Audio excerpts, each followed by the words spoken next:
keadaan keliru dan menyikapi kekeliruan orang lain. Apa contoh lain bahwa Nabi keliru? Misalnya, yang paling terkenal tadi itu surat Abasa. Abasa wa tawalla an ja'ahul a'ma. Satu paragraf, setengah surat isinya adalah teguran kepada Nabi, bayangin. Setengah surat isinya teguran kepada Nabi. Bahwa Nabi waktu itu keliru nyuekin seorang sahabat yang datang pengen belajar Islam kepada beliau. Dan kelirunya Nabi bukan karena beliau sombong kepada Abdullah, bukan. Karena beliau berpikir masih banyak waktu untuk Abdullah. Kali ini beliau lagi sibuk ngedawahin pemuka-pemuka Quraisy. Jadi alasannya make sense juga nih. Alasannya logis, menurut saya nggak ada yang salah. Cuman tetap menurut Allah itu keliru. Sampai bahasa Allah tuh kayak nyindir gitu. Coba terjemahannya. Abasa wa tawalla. Dia bermasa muka dan berpaling. Anja'ahul a'ma. Mentang-mentang yang datang kepada dia seorang laki-laki yang buta. Wa ma yudrika la'allahu yazzakka.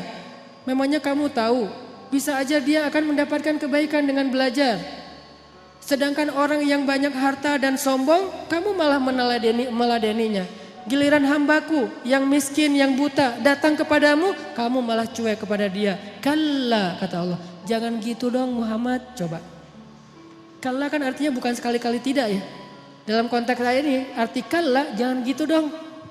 Kalla, innaha tazkirah faman sya'a dzakarah.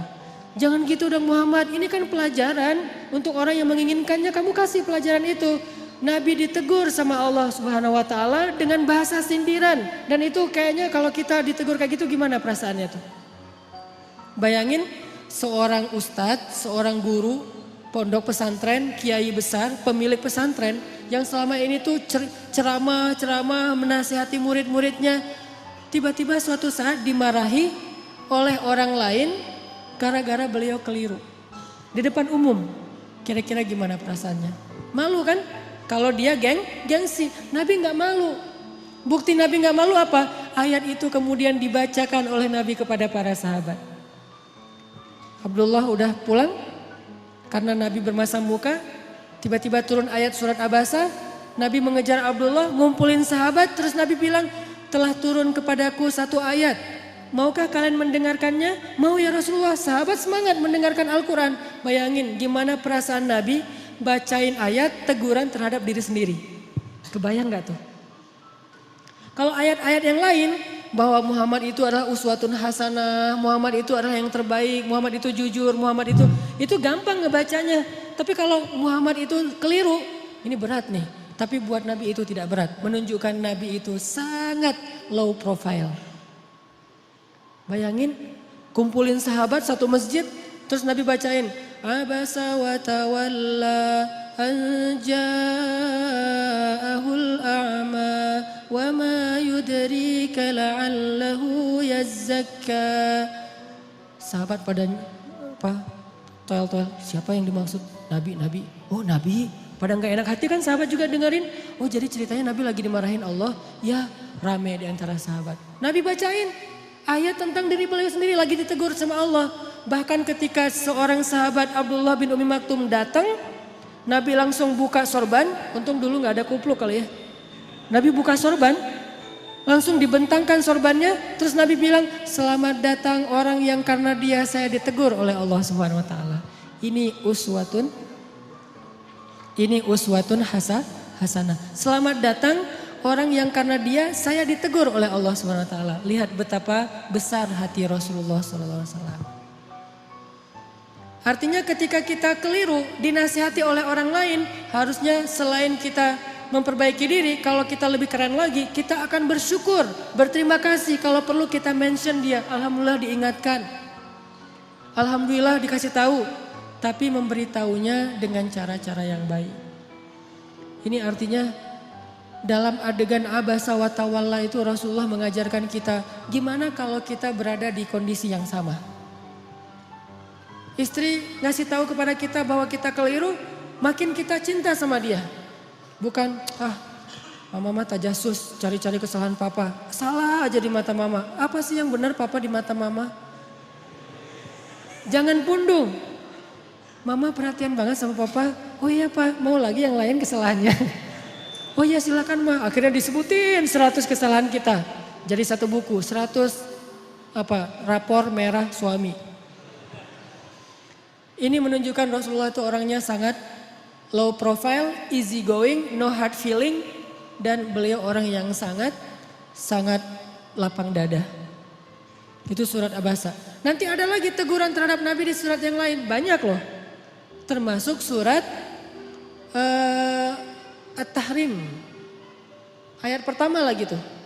Gara-gara apa? Gara-gara Nabi pengen jaga perasaan Aisyah dan Hafsah.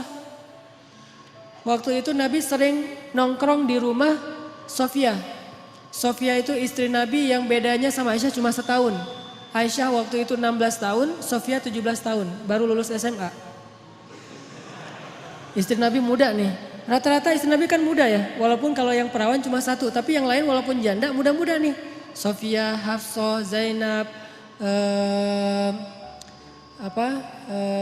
Ummu Salamah, yang tua itu kayak Saudah itu tua.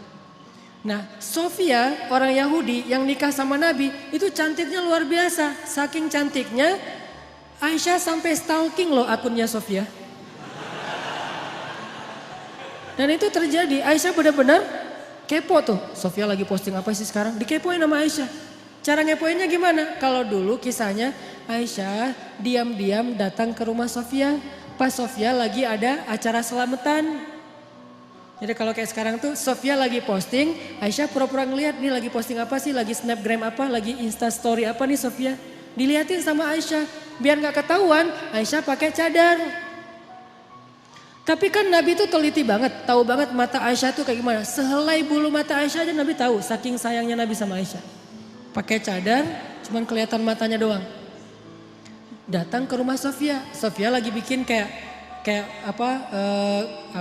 acara di belakang rumah gitu, di garden party gitulah pokoknya. Lagi barbekyuan gitu kan ya, di rumah Sofia. Nah Aisyah datang terus duduk mojok paling belakang. Perhatiin aja, Sofia ini orangnya gimana sih, kok Nabi betah banget sama dia. Orangnya emang asik banget. Dilihatin sama Aisyah. Oh benar sih, Sofia itu orangnya humble. Sofia tuh orangnya tuh enak diajak chit chat gitu. Sofia tuh orangnya tuh nggak ada matinya. Terus aja ada tema. Makanya Nabi itu betah banget di sini. Ditambah lagi Sofia itu kolektor madu. Dia tuh banyak ngoleksi madu-madu keren. Madu-madu yang dari berbagai macam penjuru bumi gitu. Dikoleksi sama dia. Ini madu dari Yaman, ini madu dari Majalengka, ini madu dari mana gitu kan nih. Dikoleksi sama Sofia. Oh gitu. Aisyah dari jauh merhatiin. Bahasa sekarang kepo.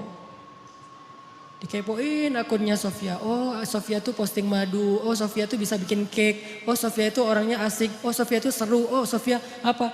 Nah lagi ngepoin Sofia. Nabi dari jauh ngelihat ada cewek kok sendiri banget di belakang mojok. Nabi liatin ternyata Aisyah. Nabi sadar. Oh ada Aisyah.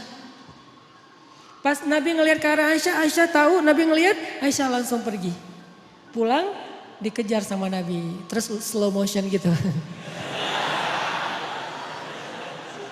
Dikejar sama Nabi.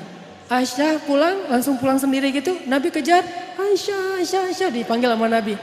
Aisyah kaget, hah Nabi ngejar saya. Kan itu penting banget ya buat cewek ya. Merasa didahulukan, merasa diprioritaskan, merasakan. Cewek banget lah pokoknya. Jadi kalian harus ngerti tuh beberapa trik. Jangan cuma bisa ollie dan kickflip gitu. Tapi bisa ngetrik juga buat pasangan. Biar keren. Aisyah pulang, Aisyah kata Nabi dari jauh. Jadi agak-agak kayak drakor-drakor gitulah. Aisyah langsung lihat ke belakang. Terus Nabi langsung nyamperin, yuk jalan bareng aku. Dipegang tangan sama Nabi, jalan berdua. Jangan dibayangin, susah. Pokoknya dengerin aja, membayangkannya nanti aja kalau udah halal. Pegangan tangan, jalan berdua. Pegangan tangan tuh gak kaku gini ya. Pegangan tangan sambil gini-gini berdua, Terus jalan dari rumah Sofia ke rumah Aisyah. Di tengah jalan ngobrol, chit-chat gitu. Karena Aisyah juga orangnya tuh seru kalau diajak ngobrol. Aisyah tanya, Nabi kata Aisyah. Apa Aisyah? Gitu. Aku mau tanya, kata Aisyah. Boleh, tanya apa aja boleh. Kalau misalnya Nabi jadi penggembala, terus ada 2 padang rumput. Yang satu tuh udah pernah dipakai penggembala lain, yang satu lagi nggak pernah dipakai. Kira-kira Nabi mau menggembala di mana? Pertanyaan Aisyah. Nabi langsung ngeklik. Oh, maksudnya istri-istri Nabi kan semuanya janda kecuali Aisyah. Jadi lebih cenderung kemana Nabi teh? Kata Nabi, ya pastilah ke padang rumput yang belum pernah dipakai menggembala siapa-siapa. Beneran? Beneran. Hore, kata Aisyah. Ini lihat. Pengertiannya Nabi. Orangnya tuh empati banget sama pasangannya. Nah, suatu saat Aisyah tuh lagi nungguin Nabi pulang di rumah. Nabi kayak telat gitu pulangnya, padahal nggak macet, tapi telat pulangnya tuh. Kenapa ya Nabi kok telat banget pulangnya? Ditungguin sama Aisyah. Dan Aisyah waktu itu lagi satu geng sama Hafsah. Kan Aisyah tuh gengnya Hafsah ya. Istri Nabi itu kan ada 2 geng. Geng muda sama geng tua. Emang kayak gitu kata ahli sejarah. Makanya baca sirah, kita akan tahu lebih banyak hal luar biasa tentang Rasulullah. Nah, Aisyah lagi berdua nih, lagi nongkrong di rumah Aisyah sama Hafsah. Kamu tahu nggak Nabi di mana?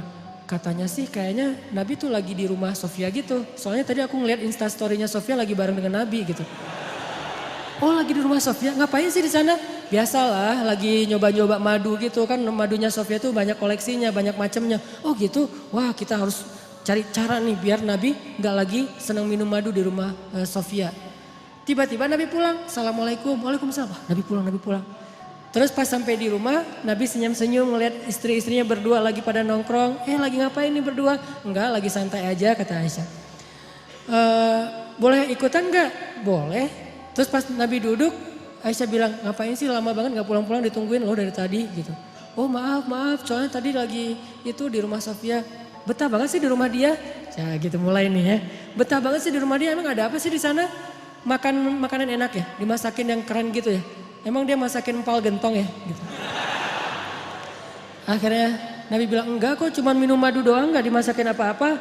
Oh pantesan mulut Nabi tuh gak enak baunya habis minum madu di rumah Sofia. Udah gak usah minum madu lagi di sana, gak enak tuh. Kata Aisyah, kata Nabi, oh gitu, ya udah deh kalau gitu mulai sekarang saya gak akan minum madu lagi.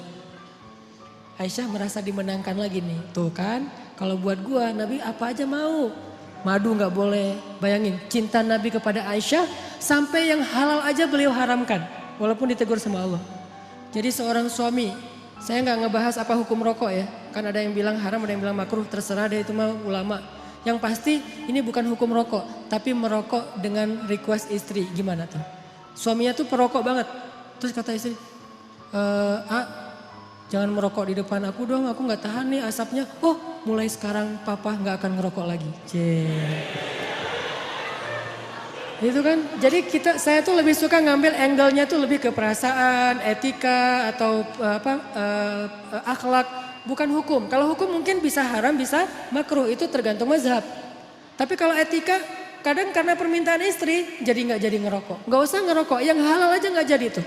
Nabi kan minum madu halal kan, bukan cuma halal, baik lah gitu. Sampai Nabi mengatakan, oh ya udah deh kalau gitu saya nggak akan minum madu lagi. Aisyah senyum-senyum mengarah ke Hafsah. Lihat, Nabi nggak minum madu lagi. Alhamdulillah udah, Aisyah cair, ngobrol ketawa-ketawa, Hafsah pulang. Begitu Hafsah pulang, besoknya turun ayat. Ya ayyuhan nabi, lima tuharrimu ma ahallallahu lak. Wahai Nabi, kenapa engkau mengharamkan apa yang Allah halalkan bagimu, yaitu madu? Hanya gara-gara pengen nyenengin hati istri-istrimu, ditegur oleh Allah Subhanahu wa taala. Bayangin, Nabi keliru. Gara-gara pengen nyenengin hati Aisyah, beliau mengharamkan apa yang Allah halalkan. Ditegur oleh ayat itu, akhirnya Nabi datang kepada Hafsah, ngejapri. Hafsah, ternyata Allah gak rela madu itu diharamkan. Saya baru dapat ayat nih, surat At-Tahrim ayat 1, surat 66. Sekarang Maya, ternyata madu itu gak boleh diharamkan. Tapi jangan bilang-bilang ke Aisyah ya. Kata Hafsah, oh gitu. Kata Nabi jangan bilang-bilang ke Aisyah, kenapa? Karena kalau Aisyah tahu, Aisyah ntar ngambek. Kata Nabi ke Hafsah jangan bilang-bilang ke Aisyah, ternyata apa? Hafsah malah mengcapture japrian Nabi di forward ke Aisyah. Aisyah dapat message dari Hafsah langsung dibuka gitu kan. Pas dibaca ternyata capturean Nabi gak jadi mengharamkan madu. Marahlah Aisyah. Aisyah marah, akhirnya Aisyah kalau posting gak mau lagi pakai hashtag demi Tuhannya Muhammad. Karena biasanya Aisyah tuh kalau posting ada 2 hashtag. Kalau Aisyah lagi sayang, lagi normal, dia pakai hashtag warabbi Muhammad, demi Tuhan Muhammad. Itu hashtagnya. Kalau Aisyah lagi bete nih, hashtagnya berubah, demi Tuhan Ibrahim. Beda hashtagnya. Jadi kalau hashtagnya demi Tuhan Muhammad, ini postingan lagi kangen sama Nabi. Kalau hashtagnya demi Tuhan Ibrahim, ini lagi bete sama Nabi nih. Waktu itu Aisyah posting. Entah posting apa gitu, hashtagnya demi Tuhan Ibrahim. Nabi baca, wah Aisyah lagi marah nih, ada apa? Nabi datang, sebelum Nabi ketemu Aisyah, Allah langsung DM Nabi. Kata Allah, ya Muhammad, ternyata Hafsah sudah mengcapture chat kamu itu kepada Aisyah, sehingga sekarang Aisyah dan Hafsah itu bersekongkol untuk marah sama kamu. Begitu Nabi datang, Nabi langsung bilang ke Hafsah, Hafsah kenapa kamu capture? Kenapa kamu kasih tahu kepada Aisyah? Hafsah kaget, ya Rasul tahu dari mana? Aisyah kasih tahu ya? Kata Aisyah, enggak saya enggak ngasih tahu. Terus tahu dari mana? Kata Nabi, Allah yang ngasih tahu kepada saya. Turun lagi ayat berikutnya, khusus buat Aisyah sama Hafsah. @Aisyah dan @Hafsah_Umar bin Khattab. Apa captionnya?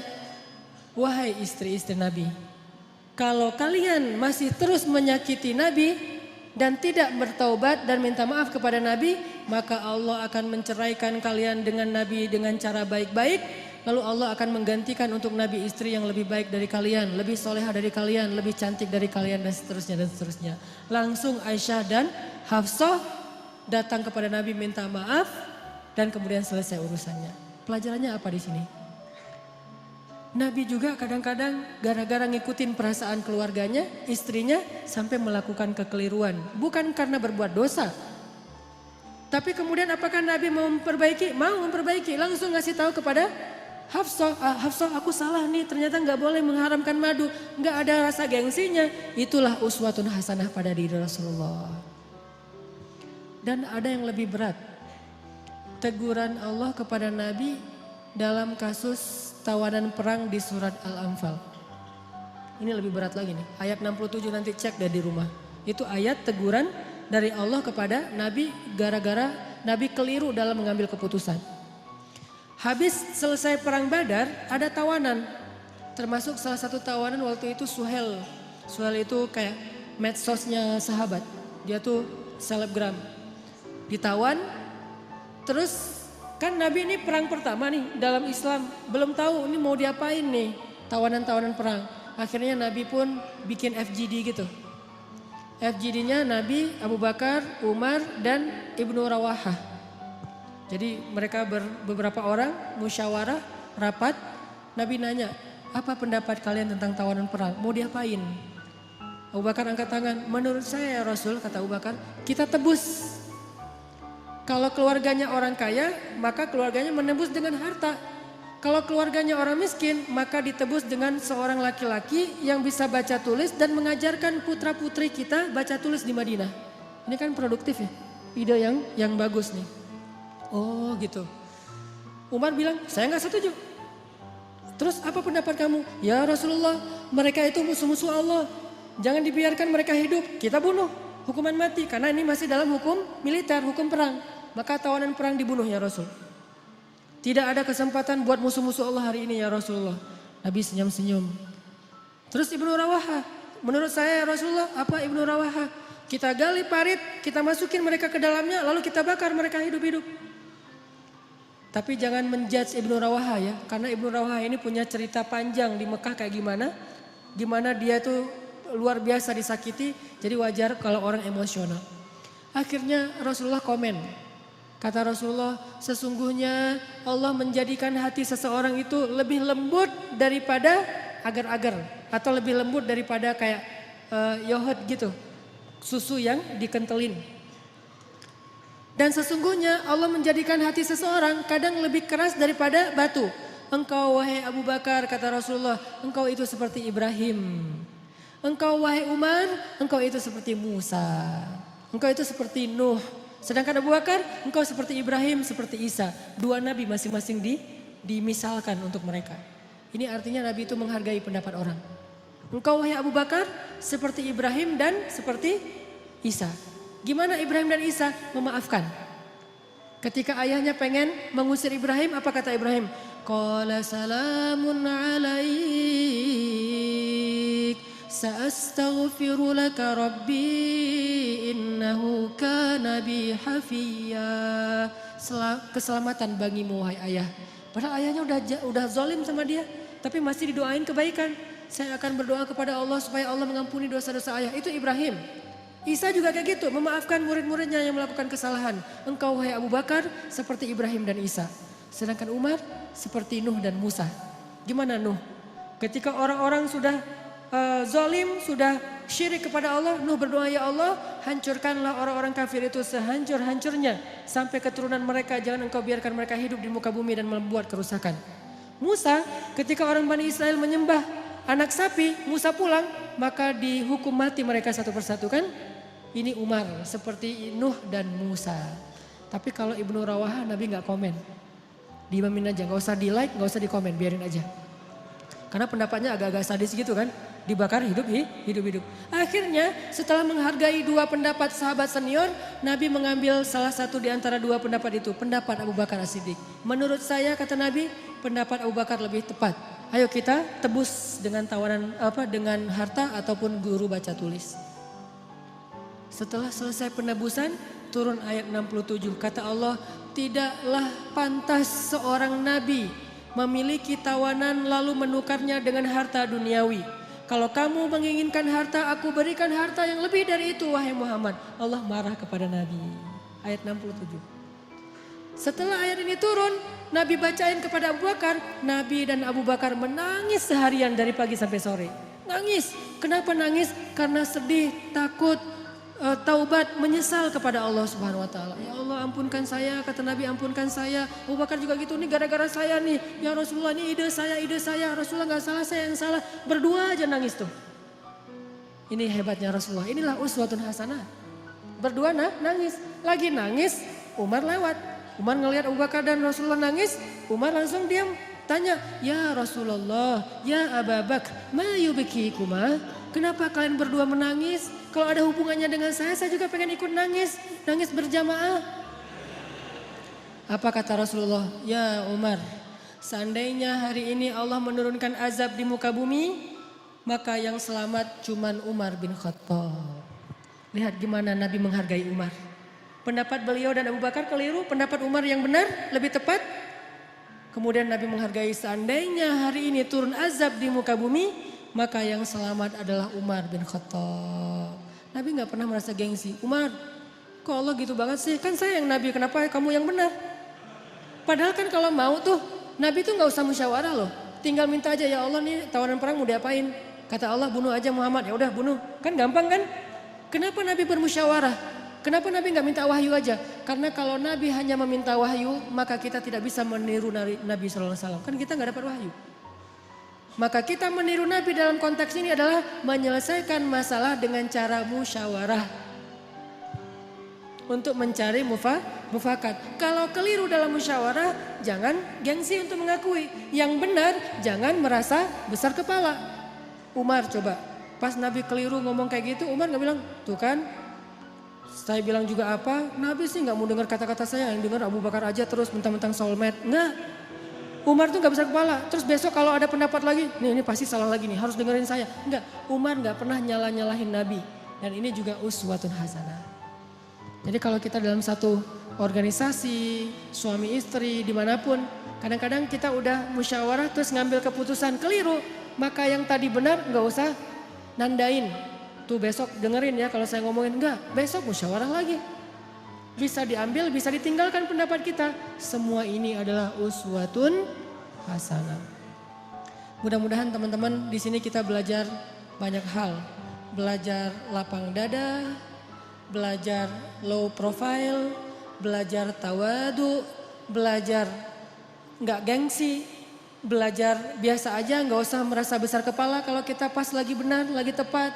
Belajar berdamai dengan pendapat yang berbeda, belajar untuk memperbaiki kesalahan walaupun yang memberitahunya itu seorang budak dari Habasyah, belajar berperilaku lebih elegan. Karena semua kita adalah manusia, maka semua kita punya peluang yang sama dalam melakukan kekeliruan.